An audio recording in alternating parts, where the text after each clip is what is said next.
Halo guys, balik lagi dalam channel gua. Guys, untuk video gua hari ini, gua ingin menceritakan tentang oknum anggota kepolisian yang menjadi dalang atas tindakan kejahatan kepada suami dari selingkuhannya, yang merupakan seorang pengusaha tembakau di daerah Temanggung, Jawa Tengah. Kisah dan kasus ini pun berdasarkan request dari salah satu subscriber.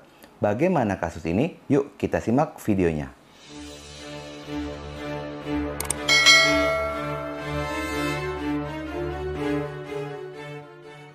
Pada hari Kamis, tanggal 14 Maret 2019, seorang pria bernama Ziong Zhenxiong berusia 52 tahun mendatangi Polsek Parakan guna membuat laporan tentang orang hilang dari salah satu anggota keluarganya yang bernama Ziong Boengxiong berusia 64 tahun.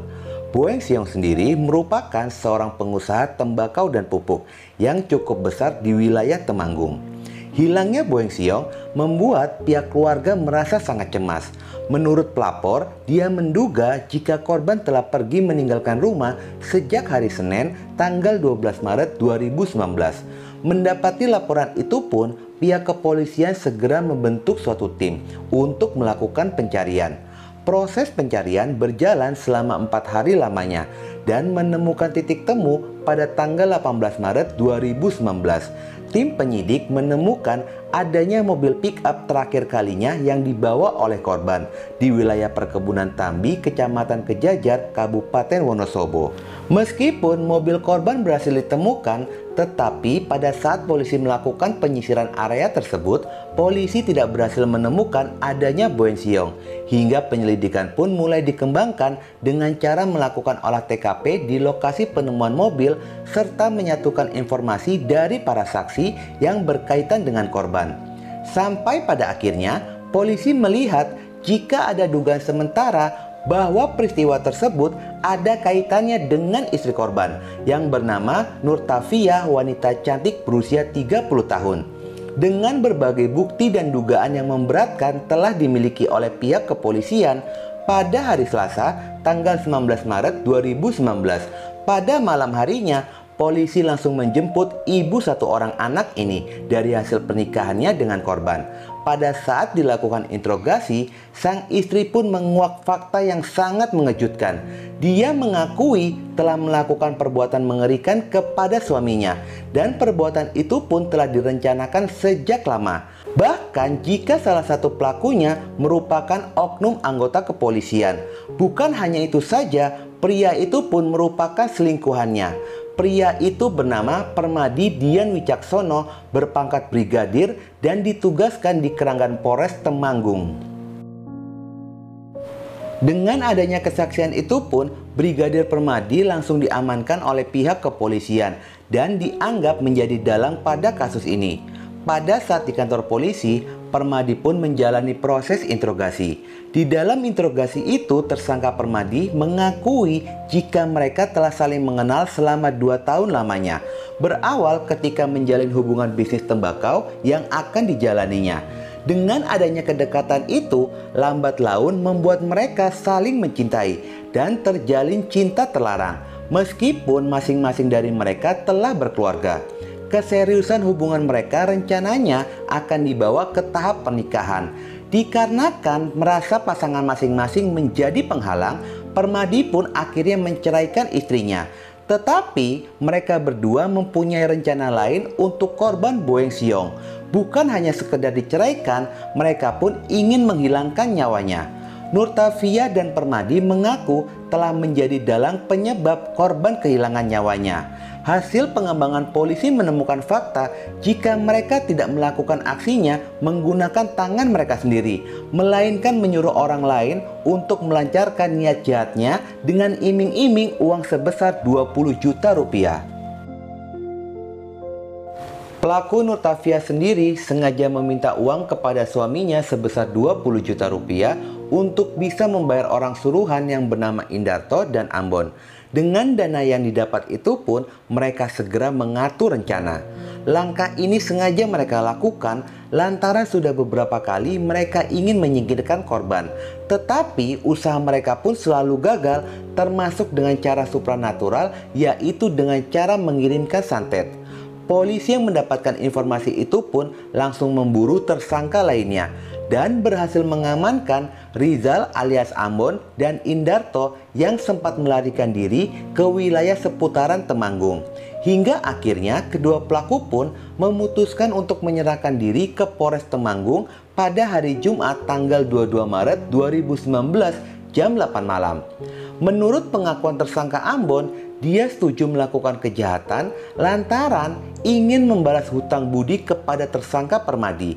Dikarenakan pada beberapa waktu yang lalu sebelum terjadinya aksi mengerikan itu, Ambon sempat dirawat di rumah sakit daerah Temanggung lantaran sakit. Kala itu biaya pengobatan dan rawat inap selama 3 hari ditanggung oleh Permadi. Sementara pada sisi lainnya, Ambon pun memberikan pengakuan jika masih ada pelaku lainnya yang terlibat pada kasus kejahatan ini yang bernama Agus Setio yang berperan sebagai menyediakan tempat untuk melakukan eksekusi kepada korban. Tanpa menunggu lama, polisi pun langsung bergerak menuju rumah pelaku. Pada hari Sabtu tanggal 23 Maret 2019 dini hari sekitar jam 3 subuh, polisi berhasil meringkus pelaku Agus Setio yang kemudian pelaku pun dibawa ke Polres guna dilakukan penyelidikan lebih lanjut. Dari pengakuan tersangka, akhirnya polisi pun berhasil menemukan di mana lokasi tubuh korban disembunyikan. Tubuh korban ditemukan oleh salah satu petugas kepolisian yang sedang melakukan pencarian. Tubuh korban ditemukan dengan kondisi yang sangat mengerikan, lalu kemudian dibawa ke RSUD Temanggung guna dilakukan pemeriksaan. Kejadian ini pun bermula ketika semua rencana telah dipersiapkan dengan matang, yang kemudian tersangka Permadi meminta tolong kepada Indarto untuk menculik atau menghilangkan korban. Tersangka Indarto pun langsung menyetujui rencana itu. Kemudian pada hari Senin tanggal 11 Maret 2019, tersangka Permadi dan tersangka Indarto mendatangi rumah Agus. Yang awal mulanya pembicaraan itu hanya membicarakan soal bisnis komoditi usaha bawang merah. Namun pada saat itu Agus pun sedang kesulitan dana. Hingga Permadi pun memberikan jalan keluar dan menjanjikan akan memberikan modal usaha kepada Agus. Dengan syarat Agus bersedia meminjamkan rumahnya untuk keperluan menagih hutang dan memberi pelajaran kepada korban. Agus pun yang mendengarkan itu langsung setuju. Dirasa semua rencana sudah tersusun dengan rapi dan semua sudah berada pada tugasnya masing-masing. Pada tanggal 12 Maret 2019, korban dipancing oleh para pelaku dengan berpura-pura menghubungi korban dengan dalih ingin membeli pupuk. Setelah pelaku dan korban melakukan kesepakatan, kemudian mereka pun janjian untuk bertemu melakukan transaksi serah terima di pinggir jalan raya Parakan Temanggung. Sesampainya di lokasi, korban langsung disambut oleh tersangka Ambon. Sambil mengobrol, turun dari mobil hendak mengambil pupuk. Tanpa adanya basa-basi, dari belakang pelaku Indarto pun langsung melayangkan benda tumpul yang mengenai korban. Dengan kondisi yang sudah terpojok, korban yang masih lemas langsung dimasukkan ke dalam mobil oleh para pelaku. Melihat korban masih bergerak, pelaku pun kembali melayangkan benda tumpul yang membuat korban benar-benar tidak sadarkan diri.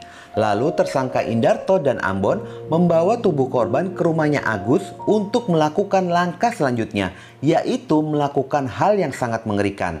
Saat melakukan hal tersebut, tersangka Permadi pun berada di sana, tetapi dia bersembunyi di ruangan lainnya. Hingga ketika para tersangka sudah melakukan aksinya, tubuh korban akan dibawa untuk dibuang. Saat itulah baru tersangka Permadi keluar dan membawa mobil milik korban.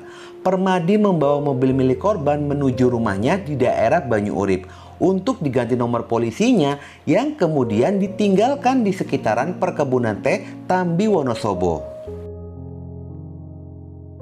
Kasus ini pun digelar pada hari Senin tanggal 4 November 2019 di Pengadilan Negeri Temanggung, Jawa Tengah. Masing-masing terdakwa melanggar pasal 340 KUHP karena melakukan tindakan pidana pembunuhan secara berencana. Dan masing-masing dijatuhi vonis pidana penjara selama 20 tahun.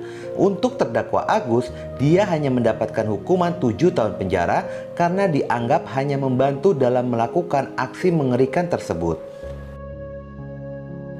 Guys, secara pribadi, gua agak kurang puas dengan vonis kepada dalang kejahatan ini. Seharusnya dia mendapatkan vonis mati. Terlebih merupakan oknum anggota kepolisian. Dia diberikan wewenang untuk melakukan penegakan hukum, tetapi dia yang melanggar hukum itu sendiri. Perselingkuhan berdampak kehancuran kepada karir dan nama baiknya yang telah dia bina selama ini. Oke guys, sekian dulu video gua hari ini dan jangan lupa ikuti terus video gua. Oke?